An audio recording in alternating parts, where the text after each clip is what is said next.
The morning my husband's secret recording reached my father, I learned three things in less than 60 seconds. The man I had been married to for 7 years had been drugging me for months.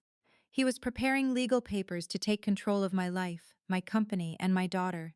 And worst of all, I heard him call my 7-year-old child leverage. My name is Seraphina Vale Mercer. Until that morning, everyone in Boston thought I had the perfect marriage. They saw a successful art dealer, a loving father, and a husband who never forgot an anniversary. What they didn't know was that while he smiled for cameras and made me tea every night, he was quietly building a plan that would end with me declared mentally unstable and my daughter used as a bargaining chip. What he didn't know was that one missing necklace was about to destroy everything. Chapter 1. The Missing Necklace. The morning my necklace disappeared, my husband was making tea. That was the detail I could not stop returning to later. Not the empty velvet box on my vanity, not the steam still clinging to the bathroom mirror, not even the strange cold place that opened inside my chest when my fingers touched bare skin where copper had rested for 12 years. It was Nate, standing in our bedroom doorway with a tray in his hands, smiling like a man who had never lied to me in his life. We lived in Back Bay, in one of those old Boston buildings with tall windows, polished floors, and radiators that knocked softly at night like someone trapped inside the walls. To everyone else, my life looked curated. My name was Seraphina Vale Mercer. I was 38 years old, a restoration specialist and co-creator of Veritas Trace, a provenance system used by collectors and galleries to verify fine art. My husband, Nathaniel Mercer, was 42, handsome in the quiet, expensive way Boston men learn by inheritance or imitation. He owned Mercer Fine Arts Group, shook hands with museum directors, remembered donor names, and made everyone feel as though he had been waiting all night to speak only to them. People loved Nate. That was part of the problem. He knew how to stand beside me without looking like he owned me. He knew how to place one hand at the small of my back in a crowded room, just light enough to seem protective, just firm enough that I would not step away without noticing. He knew how to laugh at the right moments, how to lower his voice when I was tired, how to bring me honey tea every night, because 6 years earlier I had once said it helped me sleep. For a long time, I thought that was love. Elodie thought so too. Our daughter was 7, all dark curls and serious eyes, the kind of child who asked questions that made adults pause before answering. Nate read to her every night when he was home. He did voices for dragons and rabbits and old women in castles. He let her sit on his feet while he walked across the kitchen. He called her little star, and she believed him. I believed him too. Even when the small wrong things began, the headaches came first. Then the mornings when I woke from sleep so deep, it felt less like rest and more like being pulled from underwater. I misplaced emails, forgot phone calls. Once, I found a half-finished note in my own handwriting and had no memory of writing it. Nate said I was overworked. He said the Veritas Trace expansion was too much pressure. He said I should let him handle more of the business side, because he knew how much I hated the public-facing parts. Maybe he was right. That was what frightened me later. How easily I had learned to doubt myself. 2 months before that morning, Elodie had asked for a sip of my tea, just one. Mommy, Nate had crossed the kitchen too quickly, not running, not dramatic, just fast enough that something in me noticed and dismissed it. He took the mug from my hand and laughed. Grown-up tea tastes awful, sweetheart. Let me make you cocoa instead. A week later, Elodie knocked my cup off the nightstand while climbing into bed to show me a drawing. The tea soaked into the pale rug. Nate's face changed before his smile came back. For 1 second, he looked furious. Then he knelt, kissed Elodie's forehead, and told her accidents happened. I thought he was tired. I thought so many things. The copper necklace had been my father's gift. Everett Vale gave it to me in 2013. After a disputed private collection nearly turned ugly during an authentication case. I was 26 then, still convinced intelligence could protect me from everything. My father fastened the chain around my neck and told me I did not have to wear it because he asked. I should wear it because one day, if I could not call him, he still needed a way to find me. Everett was dramatic that way, I thought. Still, I wore it. 12 years. Through my wedding, through Elodie's birth, through funerals and gallery openings and quiet Sunday mornings. Nate hated it. He never said that directly at first. He called it sentimental, then rustic. Then, on a night when we were dressing for a museum benefit, he smiled at my reflection and said it made me look like I had borrowed jewelry from a historical reenactment. I wore it anyway. That October morning in 2025, I stepped out of the shower and reached for the small oak box on the vanity where I placed the necklace only when I bathed. The box was open, the velvet was empty. For several seconds, I simply stared. Then I checked the counter, the floor, the sink, the towel, the drawer. I ran my fingers along the baseboard. I looked beneath the bath mat. Nothing. I was still wearing my robe when Nate appeared with the tea tray. "You're up early," he said. "My necklace is gone." His eyes moved to the vanity, then back to my face. It was so quick most people would have missed it. I did not. Gone how, I don't know. He set the tray down and stepped into the bathroom, pretending to search. He opened the drawer I had already opened. He glanced under the towel without moving it. Then he smiled gently, the way he smiled when he wanted me to feel unreasonable. "Maybe you left it at the studio. Or at your father's house. I never take it off except to shower. Seraphina, it's an old necklace. We'll find it. And if we don't, I'll get you something beautiful. Something that actually suits you." There it was. The small correction disguised as care. I looked at his hands, at the mug steaming on the tray, at the face I had kissed in hospital rooms and airports and the dark, and for the first time I felt something in my body step backward before I did. "Maybe I put it in my coat pocket," I said. He nodded. "Get dressed first. Your tea is getting cold." I went into the closet and closed the door almost all the way. My coat hung on the inside hook. I reached into the pocket and felt my phone. One missed call. My father. I called him back. He answered before the first ring finished. "Seraphina," his voice made the air leave my lungs. Everett Vale did not panic. He had built companies, survived investigations, buried my mother, and once walked through a federal hearing with the calm of a man ordering lunch. But now his voice was stripped raw. "Do exactly what I say. Do not look for the necklace. Take Elodie and leave the apartment now. Declan is 2 blocks away." "Dad, what is happening?" The necklace did what it was built to do. Its signal was cut. The emergency recorder activated and sent me the last audio burst. My hand went cold around the phone. "What audio?" He was quiet for half a second. Then he played it. Nate's voice came first. Flat. Businesslike. Nothing like the man who had just called me sweetheart. "The dose needs to be strong enough by morning. She has been harder to manage lately." Then Eleanor Mercer, my mother-in-law, elegant Eleanor, who kissed both my cheeks at Christmas and called me the daughter she never had. "The trust documents need to be ready before she is fully coherent. Ethan says the psychiatric letter will hold long enough for temporary control." My knees weakened. Nate again. "Once the medical power of attorney is filed, she will not be in a position to fight anything." Eleanor's voice lowered. "And Elodie," a pause. "Elodie is leverage," Nate said. "If Seraphina resists, she will do anything to keep the girl close." The world did not spin. It narrowed. It became the cedar smell of the closet, the phone against my ear, the mug of tea waiting on the nightstand, and my daughter sleeping across the hall under a pink quilt with stars on it. I thought of Elodie asking for a sip. I thought of the spilled cup. I thought of Nate moving too fast. A knock came at the closet door. 3 soft taps. "Sweetheart," Nate said from the other side. "Are you all right in there?" I pressed my free hand over my mouth. My father's voice was barely a whisper now. "Do not react. Do not confront him. Get your daughter out." I ended the call. For 3 seconds I let myself shake. Then I stopped. I found the part of me that restored damaged canvases one breath at a time, the part that understood panic could ruin what careful hands might still save. I opened the closet door. Nate stood there, tea in hand. I smiled. "I'm fine. Just a headache. I think I need some air. I can come with you." "No," I said, soft enough to sound tired. "Just 10 minutes, please." He studied me. I let my face be exactly what he expected. Fragile, trusting, unaware. Finally he nodded and turned toward the living room. I heard the television come on.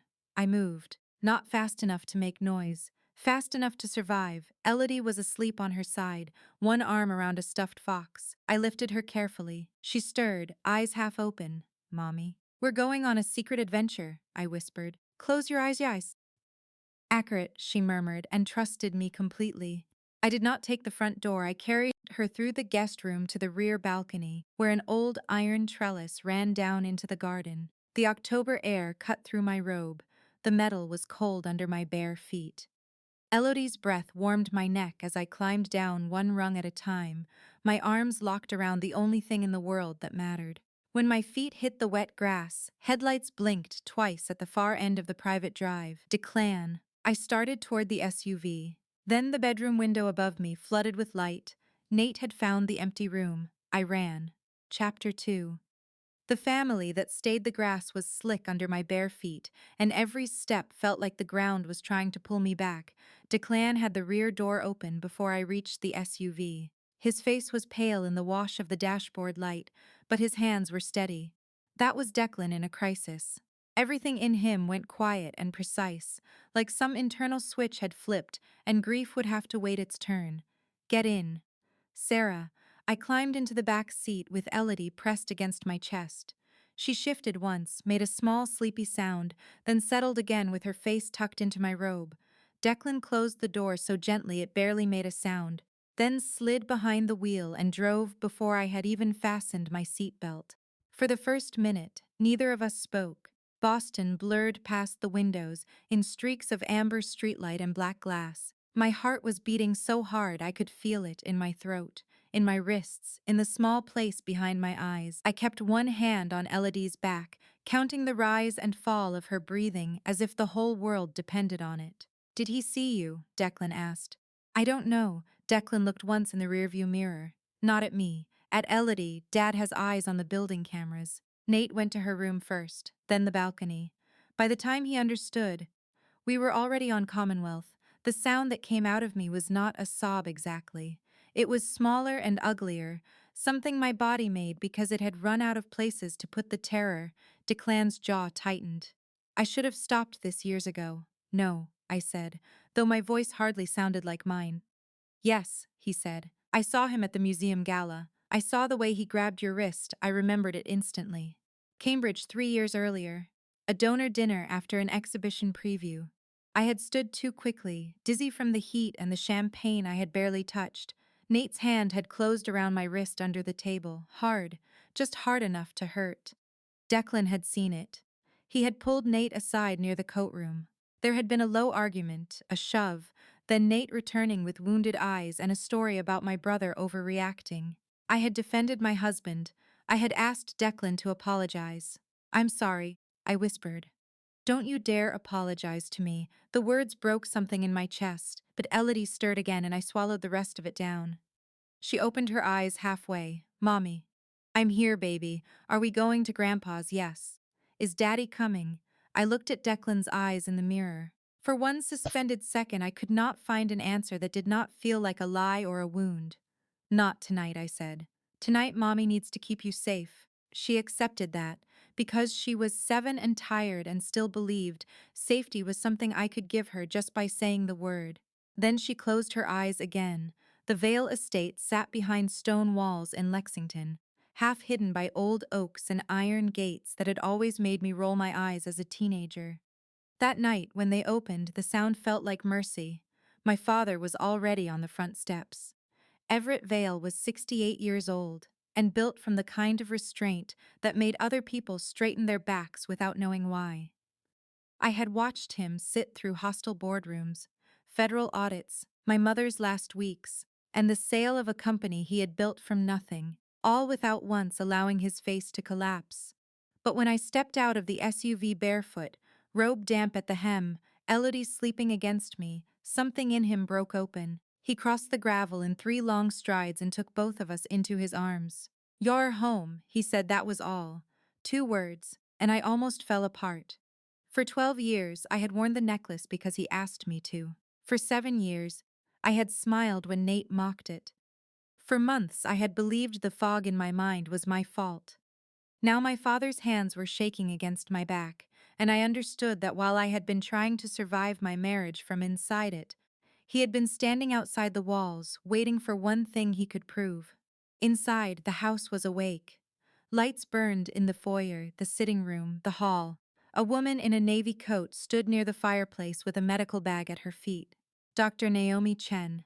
I knew her vaguely from my father's circle, a toxicologist who had testified in corporate poisoning cases and environmental exposure lawsuits. She did not waste time. Seraphina, I need blood, urine, and a hair sample. Then I need to examine your daughter. At the word daughter, my body locked. Elodie had a sip, months ago. Just one sip, maybe two, and she spilled a cup. Nate was so angry. I didn't understand why. Didn't understand. Naomi stepped closer, her voice calm enough to hold on to. A small accidental sip months ago is unlikely to leave a clear trace now, but we will check her vitals, document everything, and if there is any reason for concern, we will know. Right now, she is breathing normally and sleeping normally. Let us work from facts, facts. I had built my life on them.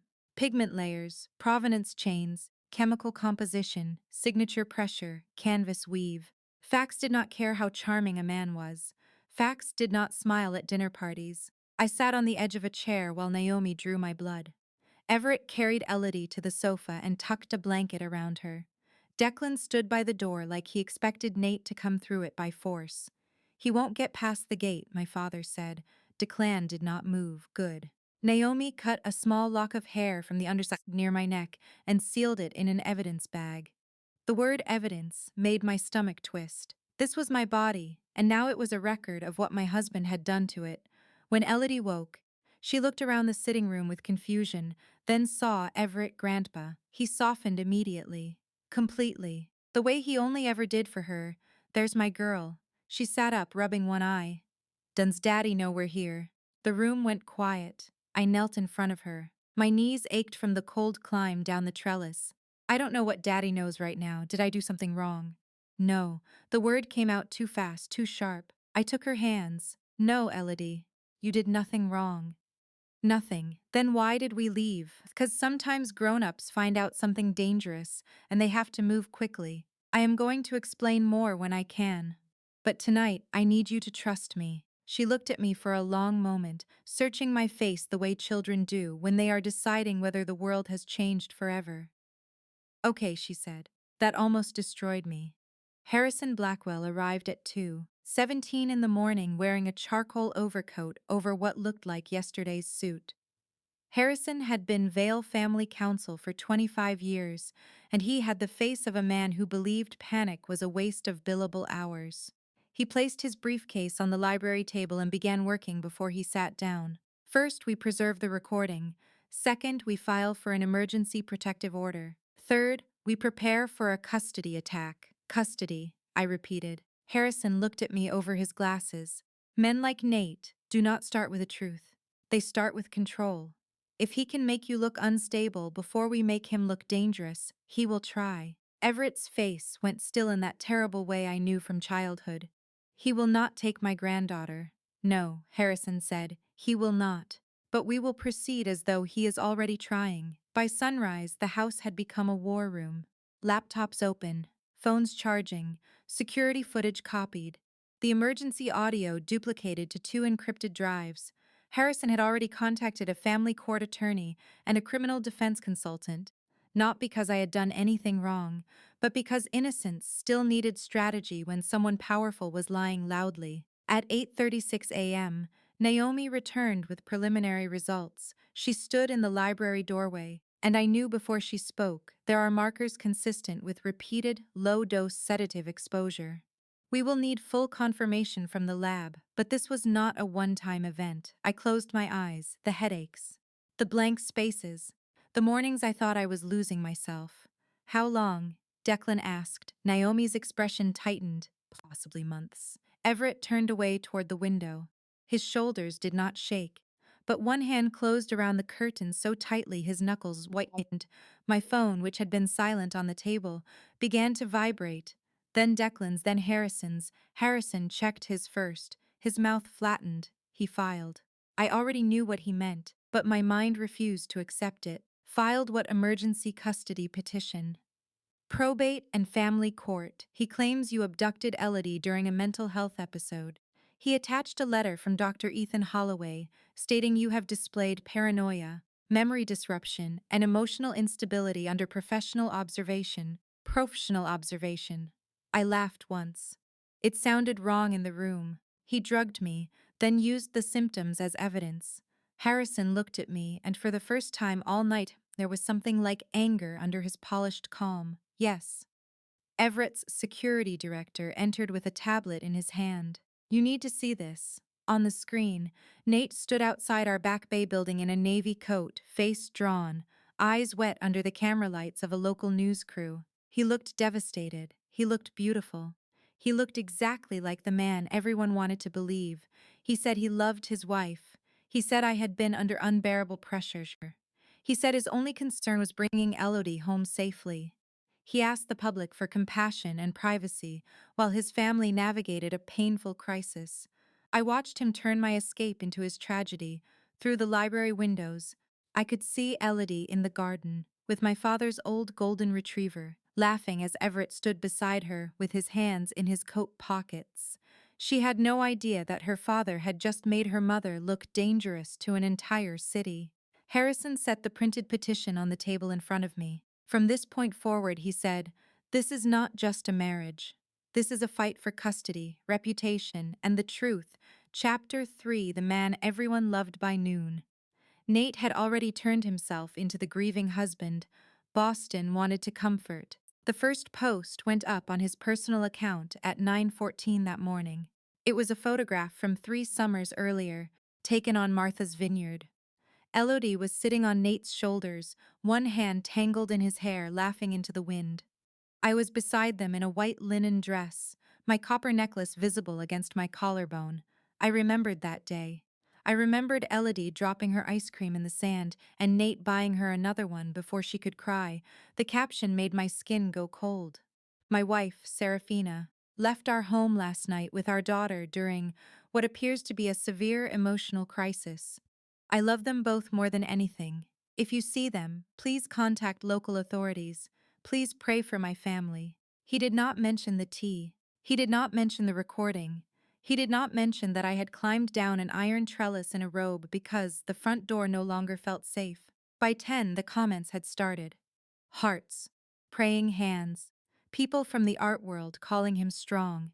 Women from charity boards saying they had always admired his devotion. Museum donors telling him to stay brave. One person wrote that mental health breaks could happen to anyone, even beautiful, successful women. By 11, my phone was full. A curator I had worked with for 6 years texted, Sarah, I know things are complicated, but Nate looks destroyed. Maybe let him know Elodie is safe. A board member from a Boston Preservation Fund wrote, please do not let this become a legal war. Think of your daughter. Someone I had once considered a friend sent, I am not taking sides, but he has always been wonderful with Elodie. That was when I understood how efficient Nate really was. He did not need to prove I was unstable. He only needed to make people wonder whether I might be. I sat in the Vale Library with my phone face down on the table, listening to Harrison Blackwell talk to Leo Whitaker on speaker. Everett stood near the window, watching Elodie and Biscuit in the garden.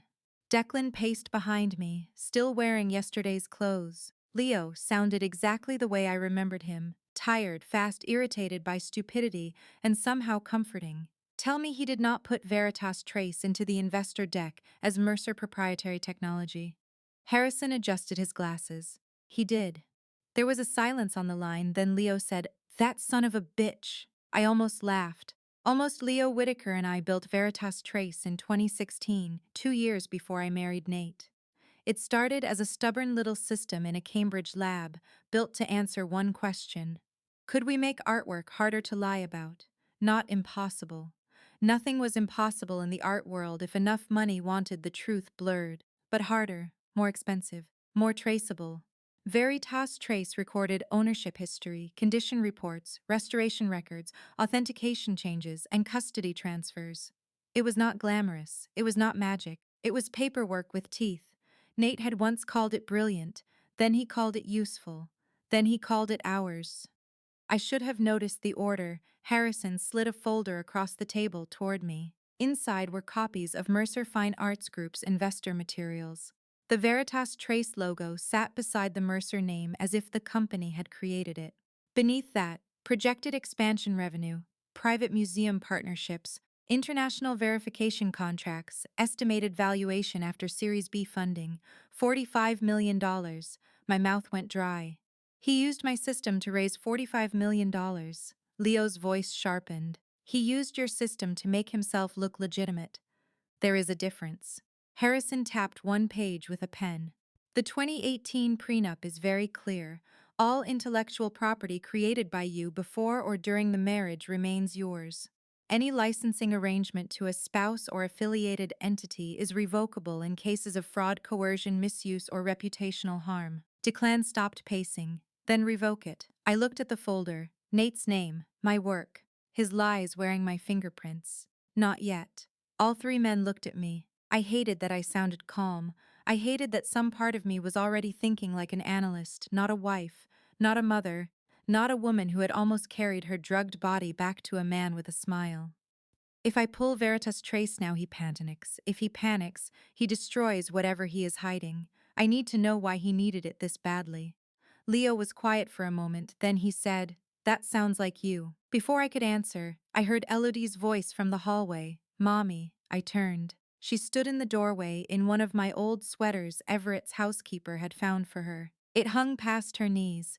Her hair was brushed but still wild at the ends from sleep. Behind her, the television in the small sitting room was on mute, local news cycling through headlines. Nate's face was on the screen. Elodie looked from the television to me. "Why is Daddy on TV?" My throat closed. Everett moved toward the remote, but it was too late. The banner beneath Nate's face read, "Prominent Boston art dealer pleads for safe return of wife and daughter." Elodie's eyes filled with confusion before they filled with fear. "He said you took me." No one in the room breathed. I knelt in front of her. "Baby, I brought you somewhere safe.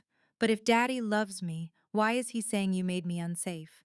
I had been accused by strangers that morning, pitted by friends, legally attacked by my husband. None of it hurt the way that question did. I took both her hands. Sometimes grown-ups say things because they are scared of the truth coming out. Did Daddy lie? I did not want that to be the first honest thing she learned about him.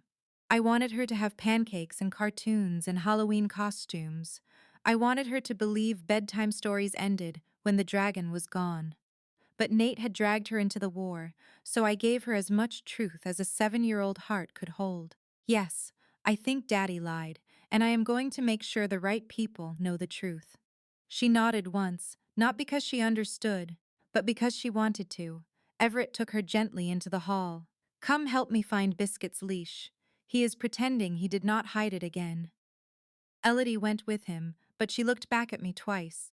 That was the moment I stopped thinking of Nate as the man I had loved.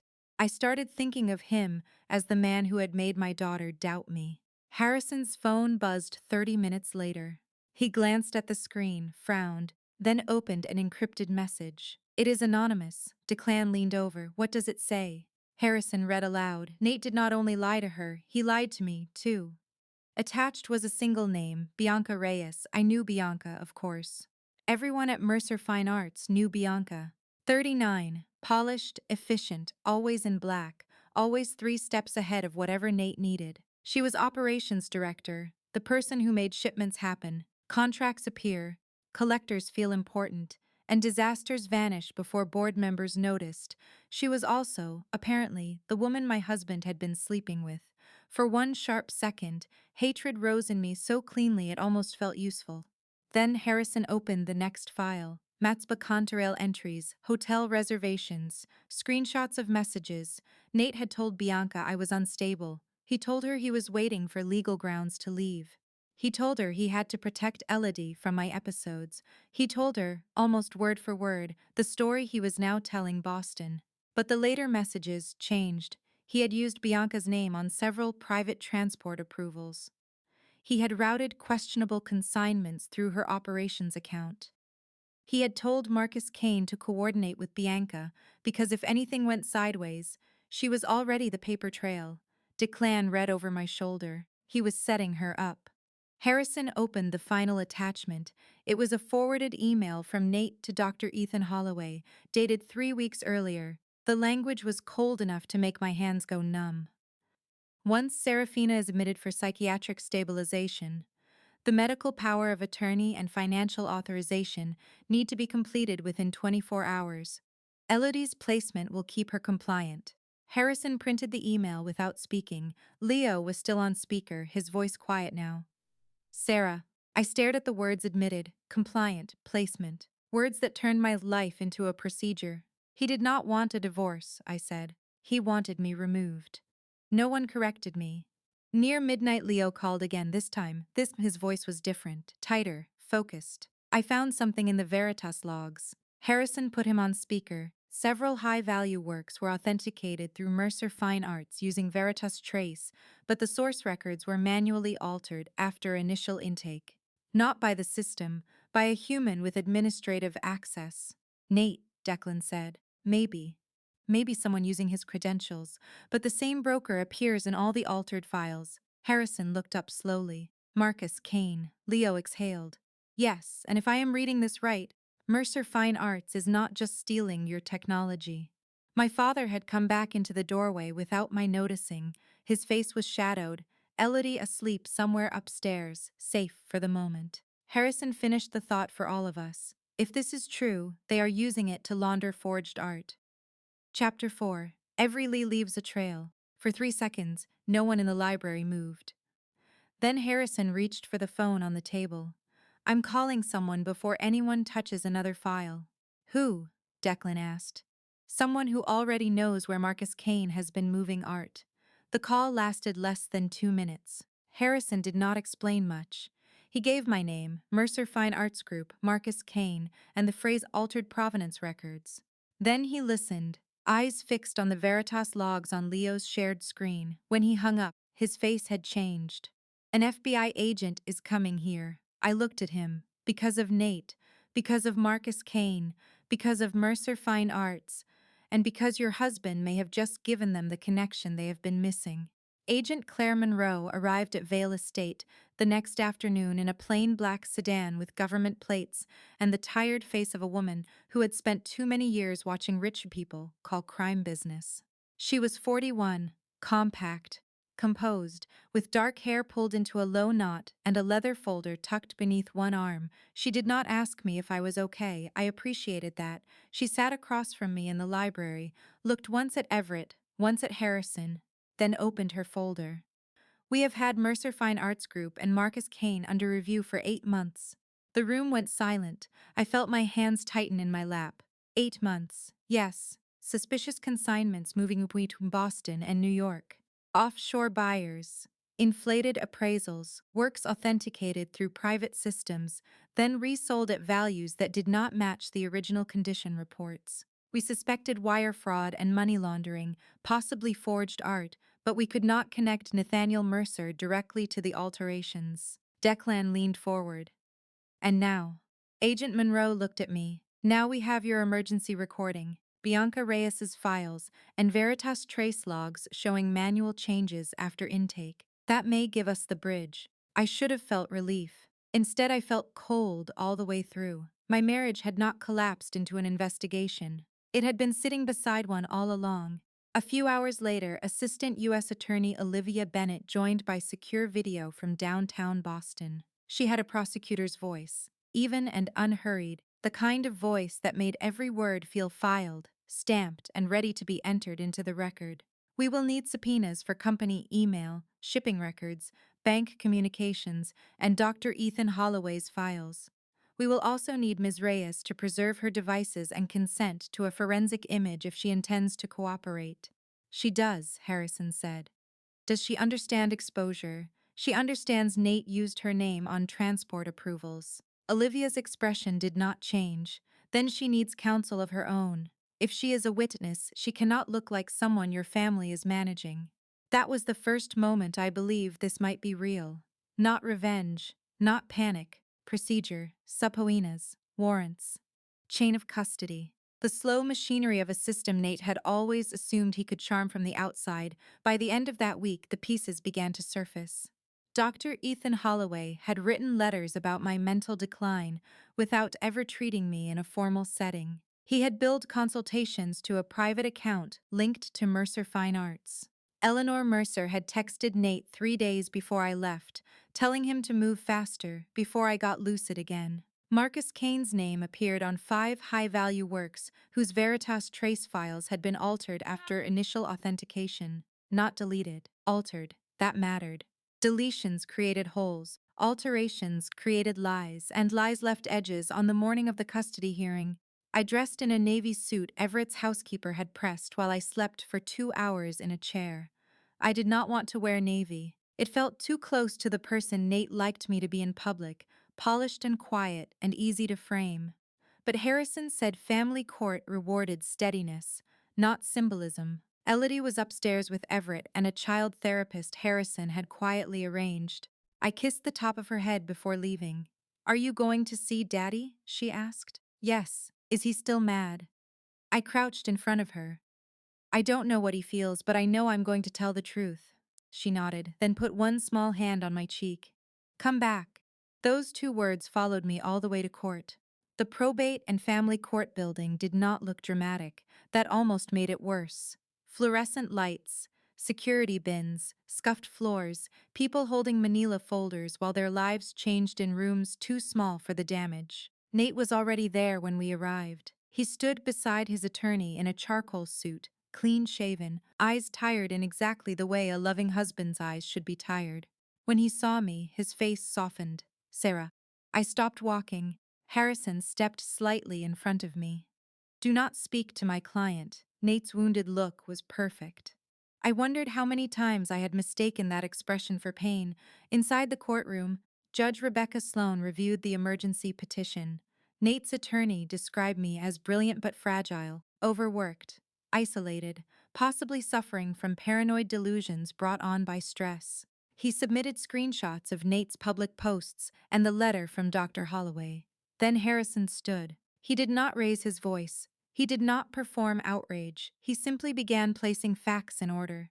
The emergency recording from the necklace, the preliminary toxicology report, security footage showing Declan picking me up after Everett received the alert, copies of documents Nate had prepared before I left, including medical authorization forms and trust paperwork. Then Dr. Naomi Chen testified by phone. The findings are consistent with repeated low-dose sedative exposure over time. Nate's attorney tried to interrupt. Could stress account for her reported confusion? Naomi's voice sharpened. Stress does not create sedative metabolites. Hair samples. That was the first crack. It was small. Nate's mouth tightened. His attorney looked down too quickly. Judge Sloan made a note. Harrison then introduced the email Nate sent to Dr. Holloway about completing medical power of attorney within 24 hours of my psychiatric stabilization. I did not look at Nate when the judge read it. I looked at the edge of the table and focused on breathing. Judge Sloan removed her glasses. "Mr. Mercer, did you prepare these documents before your wife left us residence?" Nate's attorney stood. My client was preparing for a worst-case scenario involving his wife's declining mental health.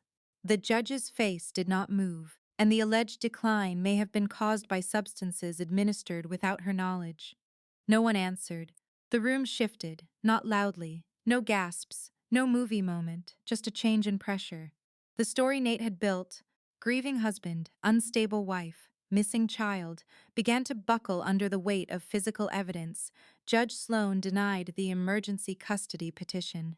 Elodie would remain with me at Vale Estate, pending further investigation.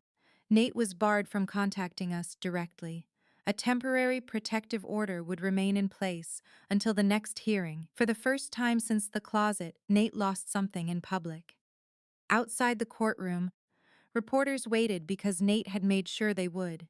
He expected to walk out as the father fighting for his child. Instead, Harrison gave a brief statement. "The court has denied Mr. Mercer's emergency petition. Ms. Vale Mercer and her daughter are safe. We will not be commenting further while federal and family court matters proceed." Questions exploded. Nate pushed past them without speaking. That night, local coverage changed tone. Not completely. Public sympathy never dies all at once. But headlines that had said missing wife now said custody petition denied. Reporters began using words like evidence and investigation. Nate did what cornered men do when charm stops working. He rushed. Bianca called Harrison the next morning from a number he did not recognize. He put her on speaker with Agent Monroe listening from her office. I talked to him. Her voice shook. He said the Boston shipment is still happening. 48 hours. Private warehouse near the harbor. Marcus will be there. Agent Monroe spoke gently. Bianca, are you recording with counsel's approval? Yes. My attorney is on the line. The audio came through 10 minutes later. Nate's voice was lower than usual, rough at the edges. Once Seraphina is out of the picture, all of this clears. You and I walk away clean. Bianca asked him what happened if federal agents looked at the transport paperwork. Nate laughed once. Then it has your name on it, not mine. That was when Bianca stopped being his lover and became his witness. Agent Monroe called me that evening. Within 48 hours, Nate and Marcus Kane are expected to complete a transfer involving 5 target works. We have court authorization to monitor the Veritas Trace confirmations tied to those pieces. You are not to go anywhere near the warehouse. I understand. You built the system. Yes. Then let it do what it was designed to do. At Vale Estate, Leo connected a secure monitor in the library. 5 entries appeared on the screen. 5 works. 5 provenance chains. 5 quiet pulses waiting for movement. Everett stood behind me. Declan sat at the far end of the table, hands folded, jaw locked. Harrison read the authorization order twice, because Harrison trusted nothing he had not read twice. I looked at the screen. For weeks I had been running. From Nate. From his lies. From the version of myself he had almost made real. Now I was still. And somewhere across Boston, the man who thought he had erased me was preparing to touch the evidence with his own hands. Chapter 5. The day everything fell apart at 9:42 that night, the first dot turned red. It happened quietly, almost politely, in the corner of Leo's monitor. One moment, the 5 entries sat there in pale blue, inactive and waiting. The next, the first provenance chain lit up with a verification request from a private warehouse near the Boston harbor. Leo leaned forward. That's the first piece. Harrison stood behind him with the authorization order in one hand and his phone in the other. Everett was beside the window, one arm crossed over his chest, his other hand pressed against his mouth. Declan had not sat down for over an hour. I sat very still. I had imagined this moment would feel like revenge. It did not. It felt like watching a storm reach the coastline after days of warnings. Knowing people still stood outside, pretending the sky was clear, the second dot turned red, then the third. Leo whispered, "Come on, Nate." At the warehouse across Boston, Agent Claire Monroe and her team were already in position. She had called 10 minutes earlier from a secure line and told me one thing. Do not move from that house, Seraphina. Let the evidence come to us. So I stayed. My hands were folded in my lap, the same hands that had climbed an iron trellis with my daughter in my arms. The same hands that had restored torn canvases, written Veritas Trace protocols, signed a marriage license, poured tea down the sink when I could no longer look at a mug without tasting fear. The fourth dot turned red. Then the fifth. Leo's screen opened a confirmation window. The 5 works had been scanned. Their records had been accessed. Each file showed the same thing. The original intake data did not match the version being presented to the buyer. Harrison's phone rang. He answered without greeting. Agent Monroe's voice came through low and controlled. We have all 5 confirmations. Kane is on site. Mercer is on site. Buyer funds are moving into monitored escrow. Olivia Bennett came onto the line from the U.S. Attorney's Office. Do we have voice confirmation? A pause. Then Agent Monroe said, "Stand by." Those 30 seconds were the longest of my life. Then Nate's voice came through the speaker, faint but clear from the live monitoring feed authorized by the court. The works leave Boston before midnight. Once escrow clears, no one can unwind this. Everett closed his eyes. Declan turned away. I did not blink. Bianca's voice followed, shaky but audible. This is the shipment you told me about. Nate laughed softly. It is the shipment that gets us both free. Agent Monroe spoke again. That's enough. We're going in. No one in the library spoke after that. We listened to movement, clipped orders, doors opening, voices rising. I heard someone shout federal agents. I heard Marcus Kane swear. I heard a chair scrape hard against concrete. Then Nate's voice, sharp for the first time. "What the hell is this?" Agent Monroe was calm. "Nathaniel Mercer, you are under arrest." There was a sound I could not identify at first. Then I realized it was my own breathing. Leo's monitor shifted again, escrow frozen. Devices seized, chain of custody secured, all 5 works recovered. Harrison lowered the phone slowly. "It's done." But it was not done, not really. Nate was in custody. Marcus Kane was in custody. The 5 forged works were boxed, photographed, and tagged. Mercer's Fine Arts Group had lost its access to Veritas Trace minutes after the arrests.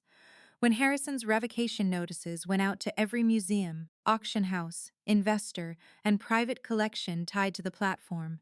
By morning, the man who had stood outside our home asking Boston to pray for his missing family was on every local channel in handcuffs.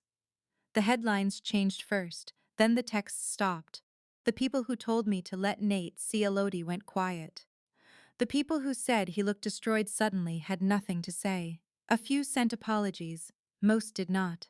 I learned then that many people prefer a clean villain after the truth comes out, but very few want to admit they helped him build the lie. The legal process did not move like a movie. It moved like winter, slowly, heavily, with papers and hearings and continuances and sealed motions. Dr. Ethan Holloway surrendered his license after federal prosecutors proved he had written mental health statements for Nate without proper treatment history.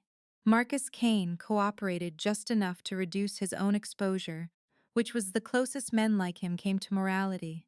Bianca Reyes entered a cooperation agreement and turned over everything she had: emails, recordings, shipping records. And the messages where Nate made it clear she was supposed to take the fall if the art scheme collapsed. Eleanor Mercer was investigated for conspiracy and obstruction. Her accounts tied to Mercer Fine Arts were frozen pending review. The woman who once called me the daughter she had always wanted now communicated only through attorneys. Mercer Fine Arts Group filed for bankruptcy before Christmas. By early 2026, the federal trial began in Boston. I sat behind the prosecution table on the first day, wearing the same copper necklace my father had repaired and returned to me. Nate saw it when he entered. His face changed for less than a second, but I saw it. He looked at the necklace the way a trapped man looks at the lock he underestimated. Assistant U.S. Attorney Olivia Bennett did not present the case as a broken marriage. She presented it as a plan. She showed how Nate drugged me slowly enough to make me doubt my own mind. How Dr. Holloway built the language for a psychiatric collapse before I ever collapsed. How the medical power of attorney had been prepared before I left. How Veritas Trace was used to raise $45 million under false claims of ownership.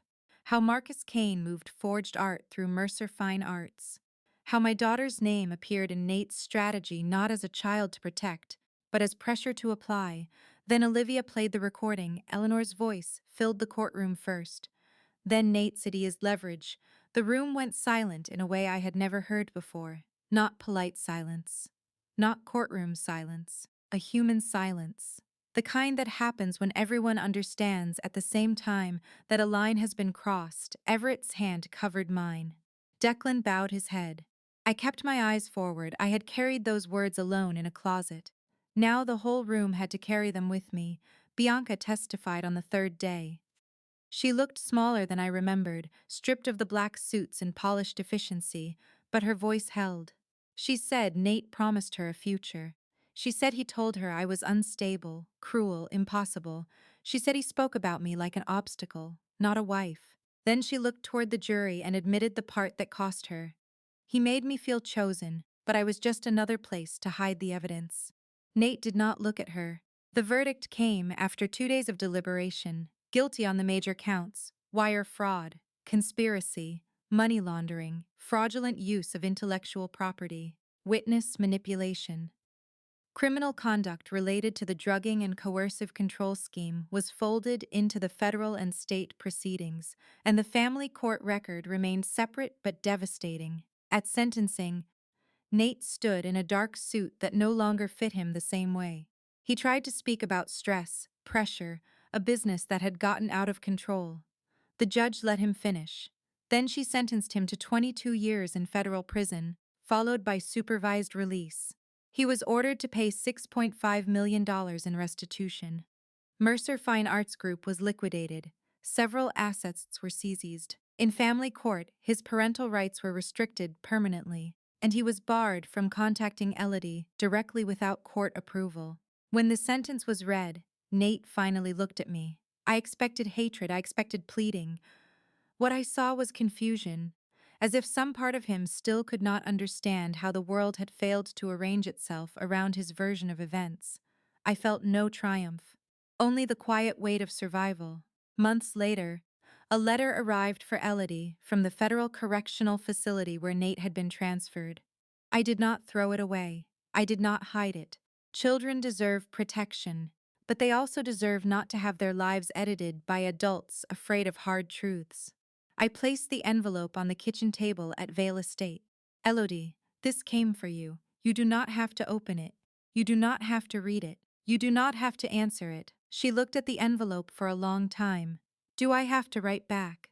No, I said. No one gets to force you to love, forgive, or answer before you are ready.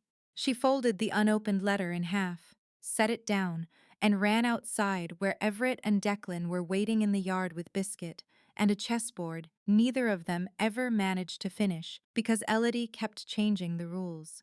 That was when I understood Nate had lost the thing he valued most. Not custody, not money control. That evening, we had dinner in the old dining room at Vale Estate. No reporters, no lawyers, no agents. Just my father cutting cake too large for a 7-year-old, my brother accusing Elodie of cheating at chess, and my daughter laughing so hard she nearly dropped her fork. I looked around the table and realized family is not the place where no one hurts you. It is the place where, when you cannot stand on your own, someone comes back for you. I did not win back only a company. I did not win back only Veritas Trace. I did not win only a case. I won back mornings without fear, tea without poison, silence without dread. A daughter who could grow up knowing love was not supposed to feel like a weapon. And for the first time in a long time, I slept through the night and woke remembering everything. If this story made you think of someone who had to stay silent just to survive, share your thoughts below. And if you believe the truth always leaves a trail, stay with us for the next story.